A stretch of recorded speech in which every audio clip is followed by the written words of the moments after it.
Hello dear students, कैसे हैं आप लोग। एक बार फिर से सौरभ खरकवाल फिजिक्स में आप लोगों का बहुत बहुत स्वागत करता हूं। तो आज से मैंने एक प्रण लिया है कि मैं आप सभी लोग जो आप क्लास 12th के स्टूडेंट्स हैं, आप लोगों का पूरा फिजिक्स का सिलेबस करवाने वाला हूं। और मतलब बहुत मेहनत से 3 से 4 घंटे लग रहे हैं यहाँ। मैं मतलब नया स्क्रीन लिया हुआ है तो थोड़ा सा स्टार्टिंग में टाइम लगेगा, तो आप लोग साथ निभाना और हो सके तो जितना ज़्यादा से ज़्यादा अपने दोस्तों को शेयर करना। तो आज हम लोग स्टार्ट करने जा रहे हैं इलेक्ट्रोस्टैटिक्स। तो मतलब थोड़ा फनी वे में आप लोगों को बताने वाला हूँ कि जिससे इंटरेस्ट बने रहे। और 11 स्लाइड बनाई है, मतलब 10 से 15 मिनट का लेक्चर रहेगा, लेकिन मज़ा आने वाला है। तो आज हम पढ़ने वाले हैं चार्ज क्या होता है, चार्ज की प्रॉपर्टीज़ के बारे में बहुत इंटरेस्टिंग वे में। तो करते हैं स्टार्ट। सबसे पहले देखो बच्चों, हमारा जो पहला चैप्टर है वो है इलेक्ट्रोस्टैटिक्स। तो देखो इलेक्ट्रोस्टैटिक्स मतलब इसको 2 हिस्सों में तोड़ते हैं। पहला हो गया इलेक्ट्रॉन प्लस स्टैटिक्स। स्टैटिक्स मतलब होता है रेस्ट, ठीक है। और इलेक्ट्रॉन मतलब बात कर रहे हैं चार्ज की। तो फिजिक्स की वो ब्रांच जहां पे हम किसी भी चार्ज की रेस्ट में स्टडी करते हैं उसे बोलते हैं बच्चों इलेक्ट्रोस्टैटिक्स। ठीक हो गया। अब आगे बढ़ते हैं। देखो इलेक्ट्रोस्टैटिक्स हम क्यों पढ़ रहे हैं। देखो आपने तो अभी आप रिवीजन का टाइम है तो आप लोग रिवीजन कर रहे हैं, तो आप लोगों को पता होना चाहिए कि एक्चुअल में आप ये पूरी इलेक्ट्रोस्टैटिक्स पढ़ रहे हो तो क्यों पढ़ रहे हो। तो इसके कुछ डेली लाइफ या प्रैक्टिकल कुछ एप्लीकेशन है जो मैं आप लोगों को बताना चाहूँगा। सबसे पहला इसका एप्लीकेशन है आपका 1D ग्राफ जनरेटर। अब बात यह आती है कि ये 1D ग्राफ जनरेटर क्या होता है। पहले मैं आप लोगों को दिखाता हूँ, देखना। ये जो आप लोगों को दिख रहा है ना बच्चों, ये है आप लोगों का 1D ग्राफ जनरेटर। फिलहाल आप लोगों के सिलेबस से हट गया है। एक्चुअल में ना 1D ग्राफ जनरेटर एक ऐसा इंस्ट्रूमेंट है जिसमें हम चार्ज जनरेट कर सकते हैं। तो अगर आप 1D ग्राफ जनरेटर आपने कहीं देखा होगा या कभी आप देखोगे तो उसको जैसे एक लड़की ऐसे टच करती है ना, तो 1D ग्राफ में क्या होता है, एक चार्ज आ जाता है। मान लो उसमें पॉजिटिव चार्ज आ गया तो लड़की जैसे टच करेगी तो उसके हेयर्स में नेगेटिव चार्ज आ जाता है, उसके बाल ऐसे खड़े होने लग जाते हैं। देखो जस्ट इससे पहली वाली स्लाइड में मैं आपको दिखाता हूँ। मेरे ख्याल से यहीं पे कहीं पे है ये देखो ये लड़की ने इसके सारे बाल खड़े हो गए। देखो ये एक 1D ग्राफ जनरेटर जैसा इंस्ट्रूमेंट है, इसको टच करके बाल खड़े हो गए। इसका मतलब उसकी बॉडी में कहीं ना कहीं कुछ चार्ज आ गया। चार्ज क्या होता है उसमें आएंगे। तो पहला समझ में आ गया ना कि 1D ग्राफ जनरेटर मतलब चार्ज अगर आपने किसी बॉडी में जनरेट करना है तो ये इलेक्ट्रोस्टैटिक्स की हेल्प से आप जनरेट कर सकते हो। दूसरा, इन जीरोक्स कॉपिंग मशीन। देखो आपने देखा होगा फोटोकॉपी जब आप कराते हो किसी नोट्स की, तो वो जो जीरोक्स की मशीन है ना, वो भी पूरा इलेक्ट्रोस्टैटिक पे ही बेस्ड है। वहाँ पे हम लोग चार्ज जनरेट करते हैं जिससे आप लोगों की इंक स्टिक करती है। तो फिलहाल आप कह सकते हो कि जीरोक्स में फोटोकॉपी जो मशीन है वहाँ पे इसका यूज करते हैं। ऐसे ही जो फैक्ट्रियों में जो अलग अलग चिमनीज लगी रहती है ना, तो वहाँ पर को फ्लैश कलेक्शन के लिए इसका यूज होता है। ठीक है ना। तो ये आप लोगों को पता होना चाहिए कि इलेक्ट्रोस्टैटिक्स में हम लोग क्या क्या मतलब एज ए प्रैक्टिकल यूज इसके क्या होंगे। बाकी देखो ना, अब इलेक्ट्रोस्टैटिक्स मैंने बोला कि जहां पे हम चार्ज की स्टडी करते हैं रेस्ट में, उसको बोलते हैं इलेक्ट्रोस्टैटिक्स। तो आपके दिमाग में क्वेश्चन ये आएगा कि व्हाट इज चार्ज। चार्ज क्या है, समझ में आया ना। तो चार्ज के बारे में सबसे पहले जो बताया था वो बताया था ये शख्स जो आप लोग देख रहे हो, इनका नाम लिखा है मैंने थेल्स चचाजान। ठीक है, बहुत बुड्ढे हैं, पता नहीं कैसे दिखते होंगे। तो ये 600 BC मतलब बिफोर क्राइस्ट, कुछ और दूसरा वाला BC मत समझना। तो 600 BC पहले, 600 कुछ था, मैंने लिखा होगा 626 BC बिफोर क्राइस्ट पहले इन्होंने एक एक्सपेरिमेंट किया। इन्होंने क्या किया, एक अंबर रॉड ली, ठीक है, और इस अंबर रॉड को वूल मतलब जो भेड़ हो गए, भेड़ के ऊन हो गए, इनके ऊपर रब किया। तो जैसे ही इसने अंबर रॉड को वूल के ऊपर या ऊन के ऊपर रब किया तो वो देखता है कि दोनों अंबर रॉड और वूल में छोटी छोटी चीज़ों को, जैसे डस्ट पार्टिकल्स हो गए, छोटे छोटे कागज़ के पेपर हो गए, कागज़ तो उस टाइम पे क्या होता था, वो छोटी छोटी घास हल्की फुल्की, इनको अट्रैक्ट करने की टेंडेंसी आ गई। इसने क्या देखा, जब दो बॉडी को रब करते हैं, एक है अंबर रॉड और एक है वूल, इन दोनों को रब किया तो रब करने के बाद दोनों में छोटी छोटी न्यूट्रल चीज़ों को अट्रैक्ट करने की टेंडेंसी आ गई। जैसे डस्ट पार्टिकल्स, जैसी दो बॉडी रब करी ना तो डस्ट पार्टिकल बहुत ज़्यादा अट्रैक्ट होने लग गए, घास की छोटे छोटे तिनके अट्रैक्ट होने लग गए। अभी भी आप जंगलों में जाते होगे तो क्या होता है, आपकी बॉडी रब करने से बहुत सारी घास अट्रैक्ट हो जाती है कुछ पर्टिकुलर कपड़ों में, जैसे फ्लीज वाले कपड़े हो गए ना, ये जो मैंने पहना हुआ है। तो आप लोगों के दिमाग में क्वेश्चन आ रहा होगा कि मतलब कहीं ना कहीं छोटी छोटी चीज़ों को अट्रैक्ट करने की प्रॉपर्टी आ गई है, तो इसका मतलब दोनों बॉडी में कुछ ना कुछ चार्ज आ गया है। लेकिन दिमाग में क्वेश्चन आ रहा होगा कि अंबर क्या होता है, ये अंबर रॉड, एम्बर भी बोलते हैं बहुत सारे लोग। तो एक्चुअल में ना ये एक जिलेटिन है, ट्री से निकलने वाला, गोंद कह सकते हैं, ट्री से निकलने वाला। देखो मैं आप लोगों को दिखाई एक फोटो, ये इस तरीके से पेड़ से गोंद निकलता है, कभी कभी तो इंसेक्ट जो कीड़े हैं ये भी इसके अंदर ये फंस जाते हैं। और पता है बाहर में फॉरेन में लोग इसकी ताबीज़ बना के पहनते हैं सही में, आप इंटरनेट में सर्च करना। तो ये है आपकी जो आप लोगों को दिख रही है, ये आप लोगों को दूसरे कलर से दिखाऊं तो ये है आपकी अंबर रॉड, ठीक है, कलर दूसरा ले लेते हैं, ठीक। तो ये है आपकी एम्बर रॉड या अंबर रॉड जो भी आप कहते हो। तो इनको रब किया, तो रब करने के बाद एक में नेगेटिव चार्ज आता है, एक में पॉजिटिव चार्ज आता है। एक्चुअल में ना जो अंबर रॉड है इसमें नेगेटिव चार्ज आता है और उसको उन्होंने इलेक्ट्रॉन बोला। अब आप बोलोगे कि यार आपने स्पेलिंग गलत लिखी है, ELECKTRON। तो एक्चुअल में इसको सबसे पहले अंबर रॉड को इलेक्ट्रॉन बोला गया, तो उसी से वर्ड आया आपका इलेक्ट्रॉन। इलेक्ट्रॉन मतलब नेगेटिव चार्ज को रिप्रेजेंट करता है। उसके अलावा वूल में क्या आया, पॉजिटिव चार्ज आया। थोड़ा और डिटेल में जाएंगे हम इस चार्ज की, इसके लिए मैंने एक दूसरी स्लाइड बनाई है, नेक्स्ट करते हैं। तो देखो चार्ज समझने के लिए सबसे पहले मैंने एक टर्म बताया इलेक्ट्रिसिटी। क्या लिखा है, the property of rubbed substance due to which they attract each other. मैंने बोला ना कि जब दो सब्सटेंस को रब करते हैं तो रब करने के बाद उनमें न्यूट्रल चीजों को अट्रैक्ट करने की टेंडेंसी आ जाती है। साथ ही साथ वो दोनों सब्सटेंस एक दूसरे को अट्रैक्ट करने लग जाते हैं, क्योंकि एक में पॉजिटिव चार्ज आया होगा और एक में क्या आया होगा, नेगेटिव चार्ज। तो इसी को बोलते हैं इलेक्ट्रिसिटी। समझ में आया, रब करने के बाद दोनों बॉडीज में जो भी छोटी छोटी चीजों को अट्रैक्ट करने की प्रॉपर्टी आ गई है, उनके पास जो ताकत आ गई है, उसी को बोलते हैं भैया इलेक्ट्रिसिटी, ठीक। अब हम बात करने जा रहे हैं फ्रिक्शनल और स्टैटिक इलेक्ट्रिसिटी। क्या होता है फ्रिक्शनल, मतलब जो अभी मैंने बताया, वैसे रब करने को फ्रिक्शन ही कहते हैं। तो फ्रिक्शन की वजह से जो अट्रैक्ट करने की, छोटी छोटी चीजों को अट्रैक्ट करने की जो प्रॉपर्टी आ गई है, उसी को बोलते हैं फ्रिक्शनल या फिर स्टैटिक इलेक्ट्रिसिटी, ठीक है। ज्यादा कोई बड़ी चीज नहीं है, इसमें ज्यादा टाइम लगाएंगे भी नहीं। अब देखो, तो रब करने के बाद ना जो हमारे रब्ड सब्सटेंस है, ठीक है, जो छोटी छोटी चीजों को अपनी तरफ अट्रैक्ट कर रहे हैं, ठीक है। देखो, the rubbed substance which show this property of attraction are called electrified objects कह सकते हो, या इलेक्ट्रिफाइड बॉडीज। समझ में आ गया ना। और इसी को बोलते हैं चार्ज। कह सकते हो कि बॉडी में क्या आ गया, आपका चार्ज आ गया है, जो भी आपके रब्ड सब्सटेंस है, ठीक हो गया। आगे बढ़ते हैं। अब देखो, अब मैंने यहां पर को चार्ज को डिफाइन किया है कि व्हाट इज चार्ज। ये लिखा है it is an intrinsic. Intrinsic का मतलब है उसकी खुद की, उसके खुद के अंदर की। दो बॉडी को रब कर रहे हो ना, तो रब करने से क्या होता है, हो सकता है इसमें से कुछ चीज निकल के इधर चली गई हो सकता है इसमें से कुछ चीज निकल के इधर आ गई हो, मतलब उन दोनों के अंदर से ही कुछ आई है। अभी बताऊंगा इलेक्ट्रॉन थ्योरी से कि एक्चुअल में वो इलेक्ट्रॉन होते हैं, जिससे इलेक्ट्रॉन निकलते हैं उसमें पॉजिटिव चार्ज, जिसमें इलेक्ट्रॉन आते हैं उसमें नेगेटिव चार्ज, ठीक है। तो इसने क्या बोला, it is an intrinsic property of matter due to which they experiences electrostatic force of attraction and repulsion. देखो ना, जब दो बॉडी को रब करते हैं तो एक से इलेक्ट्रॉन निकल के दूसरी में चले गए, एक में प्लस आया एक में माइनस आया, तो इस वजह से प्लस माइनस आने की वजह से वो सब्सटेंस अट्रैक्ट और रिपल करने लग जाते हैं। अगर सेम है, प्लस प्लस है तो रिपल करते हैं, माइनस माइनस है तो रिपल करते हैं, प्लस माइनस है तो अट्रैक्ट करते हैं। धीरे धीरे आएंगे इसमें। तो यही जो प्रॉपर्टी है जिसकी वजह से उन पर अट्रैक्शन रिपल्सन आ रहा है, इसी को बोलते हैं चार्ज, ठीक है ना। तो ये जो चार्ज है आपका दो टाइप का होता है, जानती हो, एक होता है पॉजिटिव और एक होता है नेगेटिव। जो इलेक्ट्रॉन डोनेट करेगा उसमें पॉजिटिव चार्ज आएगा, जो इलेक्ट्रॉन गेन करेगा उसमें नेगेटिव चार्ज आएगा। एसआई यूनिट मतलब सिस्टम ऑफ इंटरनेशनल चार्ज की जो एसआई यूनिट होती है कूलम होती है, इसको हम लोग सी से रिप्रेजेंट करते हैं और चार्ज को हम सिंबॉलिकली क्यू से दिखाएंगे, ठीक है बच्चों। क्यू से हम चार्ज को दिखाएंगे। बाकी अगर हम बात करें प्रोटॉन की, तो प्रोटॉन में पॉजिटिव चार्ज होता है और प्रोटॉन का जो चार्ज होता है प्लस ई के बराबर होता है। इलेक्ट्रॉन में नेगेटिव चार्ज होता है, इसके जो वैल्यू होती है माइनस ई के बराबर होती है। अब जो ई है ना, ई की वैल्यू होती है आपकी 1.6 इंटू 10⁻⁻19 कूलम। ये आपको याद होना चाहिए, वैसे भी आप लोगों को याद है, इसलिए मैं जल्दी जल्दी चल रहा हूँ। बाकी कोई पूछेगा चार्ज की डायमेंशन क्या होता है, तो एक इलेक्ट्रिक करंट का फॉर्मूला है I = Q/T, तो Q = I × T, ठीक है ना। करंट की डायमेंशन A होती है, टाइम की डायमेंशन T होती है, और डायमेंशन को स्क्वायर ब्रैकेट में लिखते हैं तो चार्ज की डायमेंशन AT। आगे बढ़े, ठीक है। तेज होगा तो बता देना, ठीक है। अब हेडिंग डाली है electron theory of electrification. Actual में इलेक्ट्रिफिकेशन मतलब समझ में आया ना कि दो बॉडी को रब करने के बाद छोटी छोटी न्यूट्रल चीज़ों को अट्रैक्ट करने की जो टेंडेंसी है, ठीक है ना, उसी को बोलते हैं इलेक्ट्रिसिटी, ठीक है। और बॉडी इलेक्ट्रीफाइड हो गई है, इसको इलेक्ट्रिफिकेशन कहते हैं। तो इलेक्ट्रॉन थ्योरी से समझते हैं। तो एक्चुअल में आपको पहले समझना पड़ेगा कोई एटम, तो कोई भी एटम जो होता है उसकी एक सेंट्रल कोर होती है बच्चों, इसको बोलते हैं न्यूक्लियस, जहाँ पे उसका सारा पॉजिटिव चार्ज और होल मास कंसंट्रेटेड रहता है। जितना भी पॉजिटिव चार्ज है उसके अंदर रहता है, और उस न्यूक्लियस के अराउंड अलग अलग ऑर्बिट्स होते हैं जहां नेगेटिव इलेक्ट्रॉन्स घूम रहे होते हैं।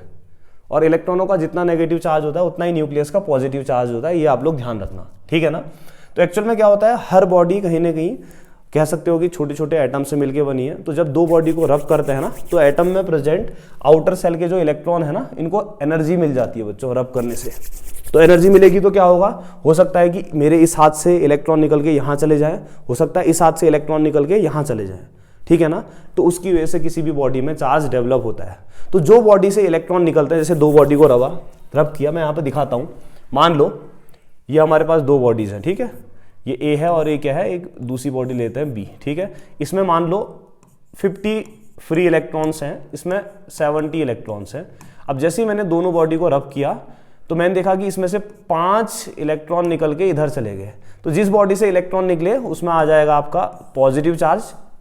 इलेक्ट्रॉन जो बॉडी देती है या जिसमें से इलेक्ट्रॉन निकले, इसमें से 5 निकल गए ना, तो आप कितने बचेंगे बताओ इस बॉडी में, इसमें बचेंगे 45 और इसमें 70 थे, 5 आ गए यहाँ से निकल गए, तो अब इसमें कितने हो जाएंगे 75।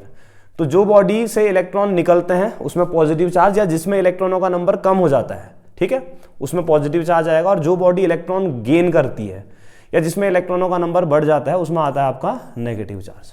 क्लियर हो गया बच्चों, यहाँ तो कोई दिक्कत तो नहीं है ना, ठीक है। तो इलेक्ट्रॉन थ्योरी ये बताती है कि जब दो बॉडी को रब करते हैं तो रब करने से क्या होता है कि एक बॉडी से इलेक्ट्रॉन निकलते हैं और दूसरी बॉडी में जाते हैं, तो जिससे निकले उसमें प्लस, ठीक है, जिसमें जाएंगे उसमें माइनस, ठीक है। या इसमें लिखा है कि जब कोई बॉडी इलेक्ट्रॉन देगी, मतलब जिसमें डेफिशिएंसी होगी उसमें पॉजिटिव चार्ज, जब कोई बॉडी इलेक्ट्रॉन लेगी जिसमें एक्सेस अमाउंट में हो जाएंगे इलेक्ट्रॉन उसमें नेगेटिव चार्ज। समझ में आया ना। उसके अलावा देखो, अब मैं कुछ एग्जांपल दे रहा हूँ कि किन किन बॉडी को रब करने से किस में पॉजिटिव चार्ज और किस में नेगेटिव चार्ज आएगा। जैसे मैंने दिखाया है, ये है हमारा वुलन क्लॉथ, ओहो सॉरी,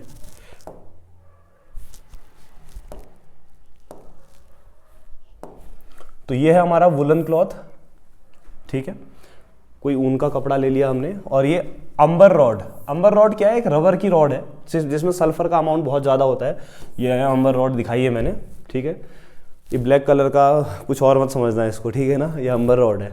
तो वुलन क्लॉथ और अंबर रॉड को जब रब करते हैं ना, तो वुलन क्लॉथ में पॉजिटिव चार्ज आया, इसका मतलब उसने इलेक्ट्रॉन डोनेट किए, उससे इलेक्ट्रॉन निकले, और अंबर रॉड में इलेक्ट्रॉन आए हैं इसलिए उसमें नेगेटिव चार्ज आया है।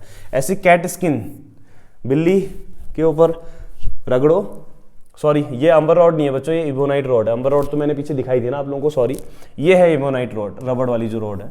तो कैट स्किन में ये रबड़ वाली रॉड को रब करोगे ना, तो कैट स्किन में पॉजिटिव चार्ज, ये कैट स्किन इलेक्ट्रॉन डोनेट करेगी और आपकी इबोनाइट रॉड में नेगेटिव चार्ज आएगा। नेक्स्ट, ये आपकी ग्लास रॉड है, ठीक है।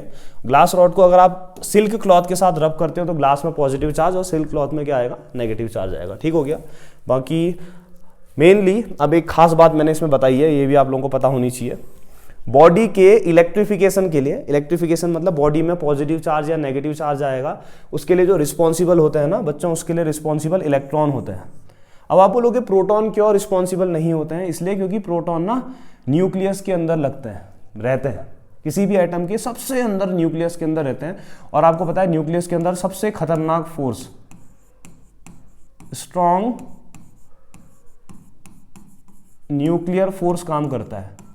और ये इतना खतरनाक है, जितने भी हमारे नेचर में 4 फोर्सेस मिलते हैं उसमें सबसे खतरनाक ही है। तो ये प्रोटॉन को बाहर निकलने ही नहीं देता है, तो सिर्फ आउटर मोस्ट ऑर्बिट के इलेक्ट्रॉन बाहर निकलते हैं, इस वजह से किसी भी बॉडी में चार्ज आता है। तो चार्ज के लिए रिस्पॉन्सिबल इलेक्ट्रॉन है, ना कि प्रोटॉन।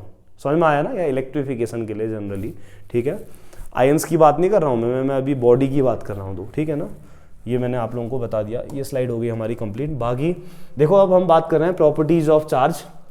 देखो पहली प्रॉपर्टी आप लोग जानते हो, like charges ripple, unlike charges attract each other. मतलब प्लस प्लस है रिपल करेंगे, माइनस माइनस रिपल करेंगे, प्लस माइनस अट्रैक्ट करेंगे। देखो प्लस प्लस मतलब 2 बंदे हैं, ये मिर्जापुर वाले देख लो हमारे, ये आप लोग जानते हो, ये कौन है, गुड्डू भैया हैं और ये है मुन्ना भैया, लड़ रहे हैं अभी भी। देखो तमंचा दिखा रहा है वो इसके हाथ में ना फट जाए बस, ठीक है।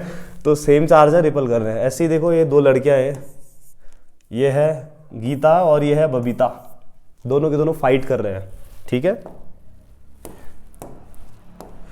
दोनों गीता और बबीता फाइट कर रहे हैं, पता नहीं जीतेगा कौन, बट सेम चार्ज है तो रिपल कर रहे हैं। अब देखो प्यार दीवाना होता है, मस्ताना होता है, देखो 2 लोग हैं ये भाई कितना खुश हो रखा है, देखो खुशी देख रहे हो मुंह में, खुशी देख रहे हो भाई की। अपोजिट चार्ज है, एक प्लस है तो एक क्या है माइनस, दोनों के दोनों अट्रैक्ट कर रहे हैं, ठीक है ना। तो ये समझ में आ गया कि अपोजिट चार्ज एक दूसरे को अट्रैक्ट करते हैं। समझ रहे हो क्या कहना चाह रहा हूँ, सेम चार्ज एक दूसरे को क्या करता है, रिपल। अब यार अभी के टाइम में बहुत सारी चीज़ें लीगल हो गई है, बट जनरली ऐसा ही होता है। हाँ, आगे बढ़ते हैं। अगली प्रॉपर्टी एडिटिविटी ऑफ चार्ज, मतलब अगर कोई आइसोलेटेड सिस्टम है, आइसोलेटेड सिस्टम मतलब कि बाहर से कोई अफेक्ट ना करे, इकलौता तन्हा सिस्टम कह सकते हो। आइसोलेटेड मतलब जिसको कोई इंसान है ना, दीन दुनिया से कोई मतलब नहीं होता। आइसोलेटेड ये हुआ कि एक्सटर्नल बाहर कुछ भी हो जाए फर्क नहीं पड़ता हमें वाली बात ना, समझ गए हो ना। तो वही होता है आइसोलेटेड सिस्टम। तो किसी भी आइसोलेटेड सिस्टम के अंदर बहुत सारे चार्जेस हैं, Q1, Q2, Q3, Q4 so on Qn। तो एडिटिविटी ऑफ चार्ज कहती है कि किसी भी आइसोलेटेड सिस्टम का टोटल चार्ज हर इंडिविजुअल चार्जेस के एल्जेब्रिक सम के इक्वल होगा। जैसे एक एग्जांपल सुनो, एक बॉडी है, यहाँ पर कोई चार्ज +3 है, +5 है, -2 है, -3 है, प्लस में माइनस में आपको पता है ना कुछ भी हो सकता है। तो टोटल चार्ज कितना हो जाएगा, Q = +3 +5 -2 -3, सबको ऐड करोगे तो +3 कूलम। समझ में आ गया, बहुत ईजी है यार, जल्दी आगे बढ़ते हैं।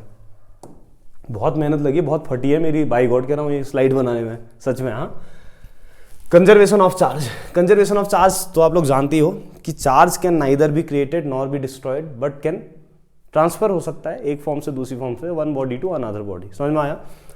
या किसी भी आइसोलेटेड तन्हा सिस्टम का जो टोटल चार्ज है वो हमेशा कंजर्व रहता है, उसी के अंदर होता है जो भी होता है, ठीक है ना। मतलब कोई इंसान अच्छा है बुरा है, अगर इकलौता रहता है ना, अकेले रहता है, तो मतलब वही जानता है वो कैसा है करके, और कोई नहीं जानता उसके बारे में। खैर इसके एग्जाम्पल सुनो, जैसे ये है NaCl, ठीक है ना। जब इसका आयोनाइजेशन करते हैं, इलेक्ट्रिफिकेशन करते हैं, तो ये टूटता है Na+ + Cl नेगेटिव में।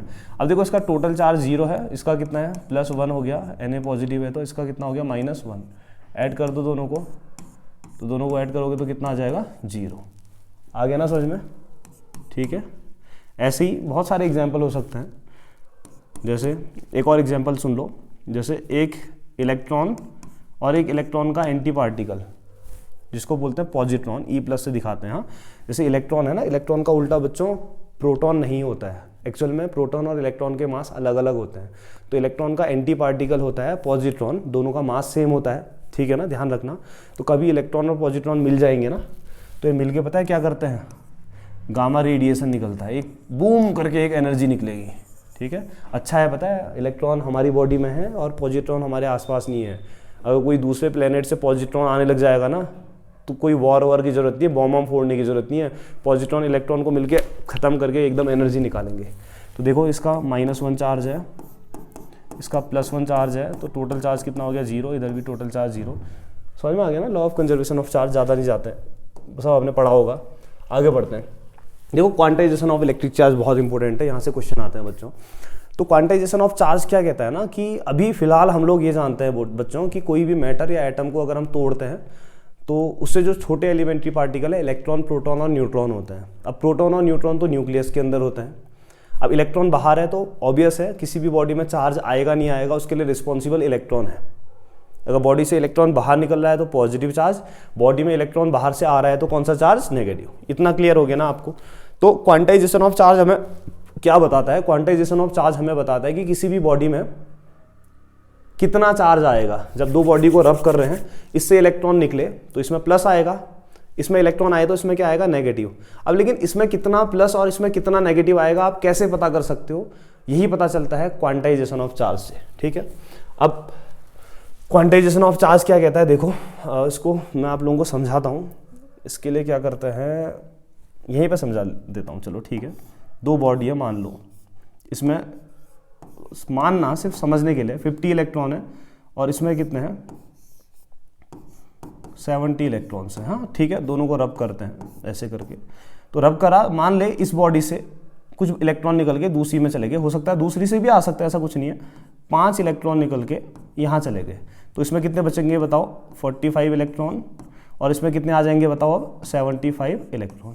अब मैं आपसे पूछूं कि बताओ किसमें पॉजिटिव चार्ज और किसमें नेगेटिव चार्ज आएगा, तो आप क्या कहेंगे, इससे निकले हैं तो आप बोलोगे इसमें पॉजिटिव चार्ज और इसमें नेगेटिव चार्ज आएगा। बहुत अच्छा, बहुत बढ़िया। लेकिन मैं आपसे पूछूंगा कि इसमें कितने कूलम का पॉजिटिव चार्ज आएगा और इसमें कितने कूलम का नेगेटिव चार्ज आएगा, यही आपको क्वांटाइजेशन ऑफ चार्ज ने बताया। तो अगर आपको इस बॉडी ए का चार्ज पता करना है और बॉडी बी का चार्ज करना है तो आपको क्वांटाइजेशन आना चाहिए।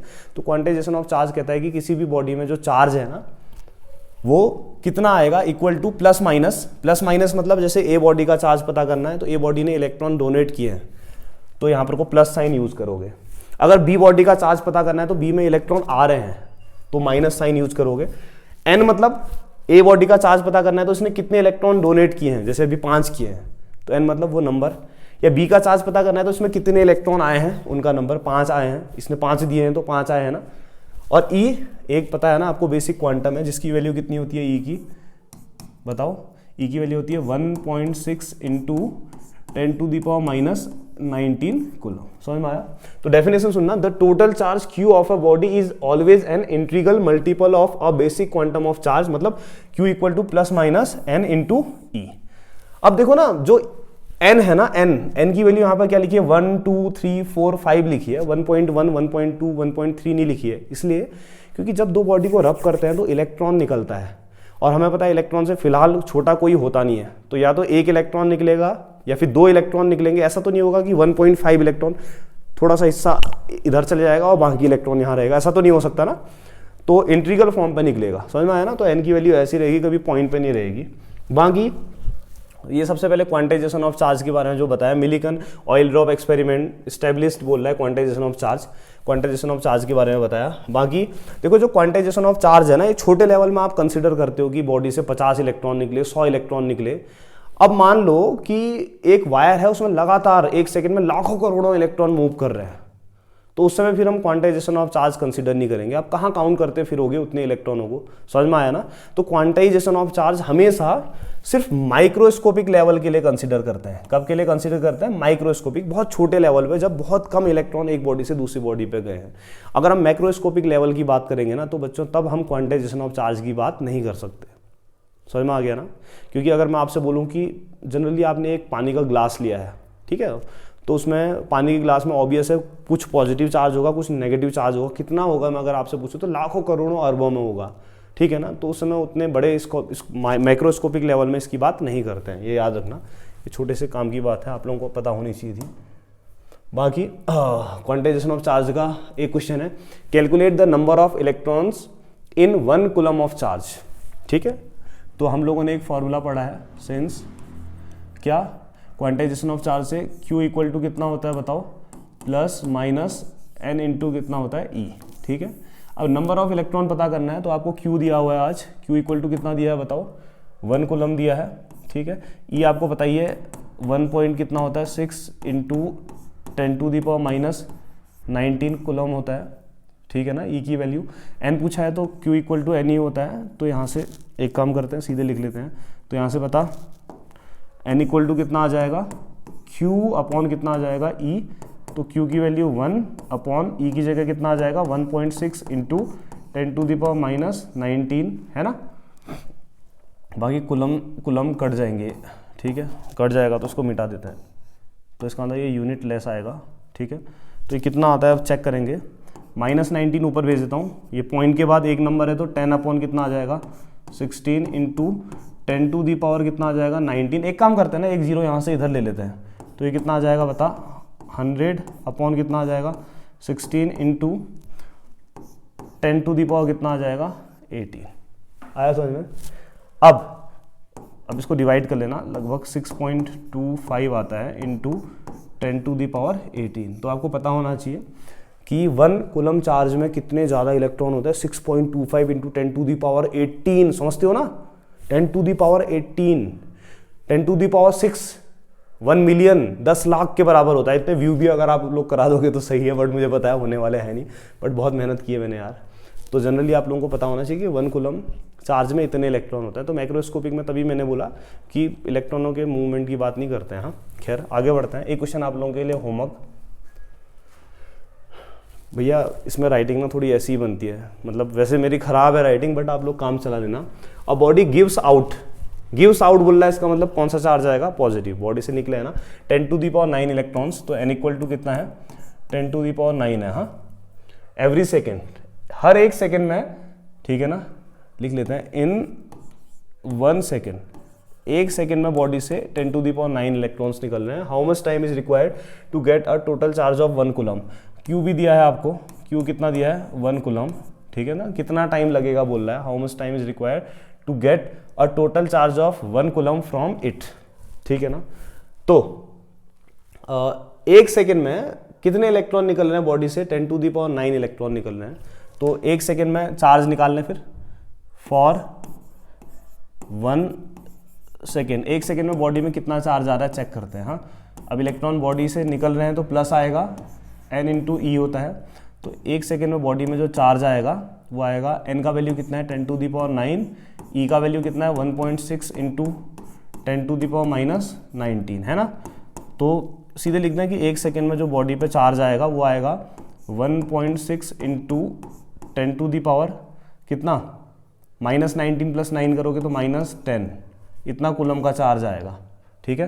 तो बोल रहा है कि 1 कूलम चार्ज कितने टाइम में निकलेगा, तो इसको इधर भेज दो ना, इस पूरी चीज़ को यहाँ भेजोगे तो यहाँ 1 कूलम बचेगा नहीं बचेगा, देखो खुद सोचो, इसको इधर भेजोगे तो यहाँ पे 1 ही तो बचेगा, तो 1 कूलम बचेगा और इधर कितना आ जाएगा 1/1.6 × 10⁻⁻19 सेकेंड। हेलो, इसको यहाँ भेज दिया। हाँ, तो अब क्या कर सकते हैं इसको बताओ, ये -19 ऊपर चले जाएगा तो 1 कूलम इक्वल टू कितना आ जाएगा, देख -19 ऊपर जाएगा, ये आ जाएगा 10 कितना आ जाएगा 16, ठीक है, इंटू 10⁻, कितना आ जाएगा 19 इतना सेकेंड। अब 1 0 इधर ले लो तो ये कितना आ जाएगा 100/16 × 10⁻18। अब हम क्या कर सकते हैं भैया, डिवीजन, तो ये 6.25 चेक कर लेना है ना, 10⁻, कितना आ जाएगा 18 सेकेंड। तो इतने सेकेंड में बॉडी में 1 कूलम चार्ज आ रहा होगा, ठीक है। बाकी अपनी लैंग्वेज बना लेना अपने हिसाब से, ठीक है। आगे बढ़ता है। ओहो, अहम ब्रह्मास्मि, ये भाई को जानते हो कौन है, बताओ, कमेंट करके बताओ कौन है, जल्दी बताओ। ये एक देवता है जानते हो तो बताओ कौन है करके। खैर, अहम ब्रह्मास्मि क्यों बोला होगा मैंने, एक्चुअल में ना हम लोग जानते हैं कि किसी भी एटम के अंदर 3 एलिमेंट्री पार्टिकल होते हैं, इलेक्ट्रॉन, प्रोटॉन, न्यूट्रॉन।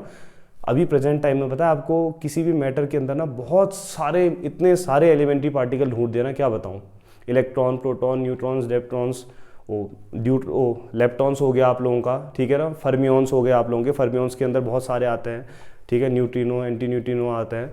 तो लेकिन हमने देखा कि जो किसी भी मैटर के अंदर ना 3 मेन जो एलिमेंट्री पार्टिकल होते हैं ना बच्चों, वो होते हैं क्वार्क के अंदर के, अप क्वार्क, डाउन क्वार्क और स्ट्रेंज क्वार्क। तो एक्चुअल में मैटर के अंदर जो 3 मेन एलिमेंट्री पार्टिकल हैं एक्चुअल में वो होते हैं क्वार्क। क्या होता है बच्चों, क्वार्क। वो भी कौन कौन से होते हैं, अप क्वार्क, डाउन क्वार्क और स्ट्रेंज क्वार्क। अप क्वार्क की वैल्यू कितनी होती है +2/3e, डाउन क्वार्क की वैल्यू होती है -1/3e और स्ट्रेंज क्वार्क की वैल्यू होती है -1/3e। और मानते हैं कि सब चीज़ इन्हीं से मिलके बनी है, मैटर में हर चीज़ इन्हीं से मिलके बनी है। इसलिए ये कह रहा है कि कभी कभी मुझे लगता है कि अपुनिची भगवान है, अहम ब्रह्मास्मि, ठीक है ना।